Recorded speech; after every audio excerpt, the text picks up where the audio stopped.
இலக்கை நோக்கி டுவர்ட் த கோல். இந்த நிகழ்ச்சிக்கு உங்களை அன்புடன் வரவேற்கிறோம். Praise the Lord. ஆண்டவராகிய இயேசுவின் இனிய நாமத்தில் புதிய நாளிலே உங்கள் யாவருக்கும் அன்பின் வாழ்த்துக்கள். தானியேல் 5ஆம் அதிகாரம் 11ஆம் வசனம்.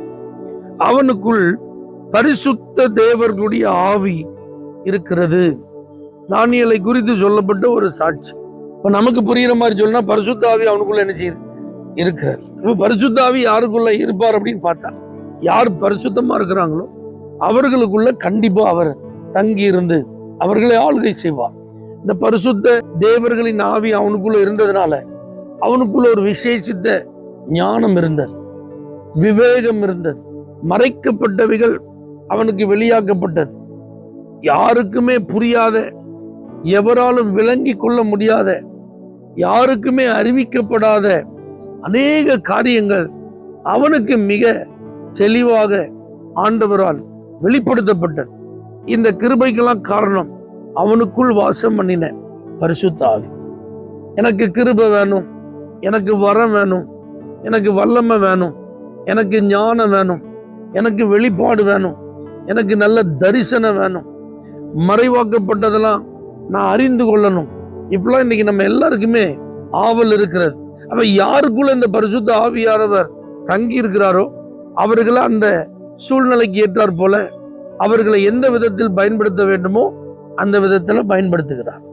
அப்ப அதற்கு அவர் எதிர்பார்ப்பதெல்லாம் வேற ஒண்ணுமே இல்லை, பரிசுத்தமா இருக்கும். இந்த தானியேல் குழப்பம் நிறைந்த, பாவம் நிறைந்த, அநீதி நிறைந்த அந்த பாபிலோன்ல பரிசுத்தமாய் வாழ்ந்தான்.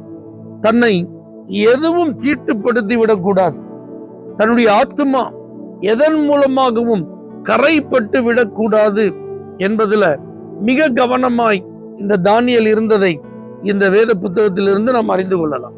ராஜாவினுடைய போஜனம் தன்னை தீட்டுப்படுத்தக்கூடாது என்பதில் அவன் ரொம்ப தெளிவா இருந்தான்.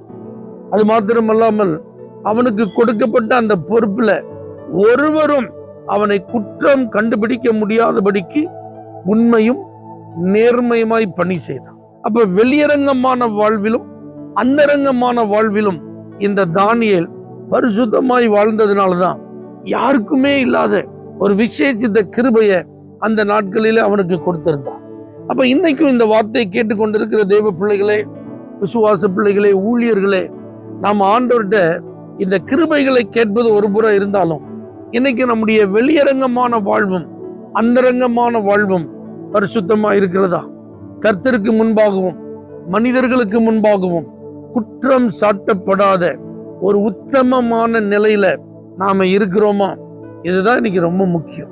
தானியேல் சொல்றான், ராஜாவே, உமக்கு முன்பாக நான் நீதிகேடு செய்ததில்லை, அதே நேரத்தில் என் தேவனுக்கு முன்பாகவும் நான் குற்றம் செய்ததே இல்லை.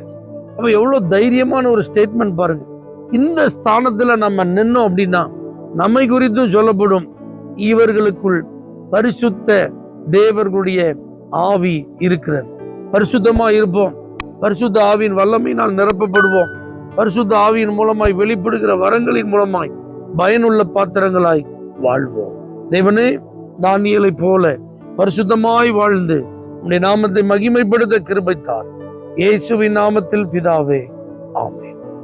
For prayer contact, Pastor J. J. Kumar, El Shaddai Ministries, 9500252586, Surandai.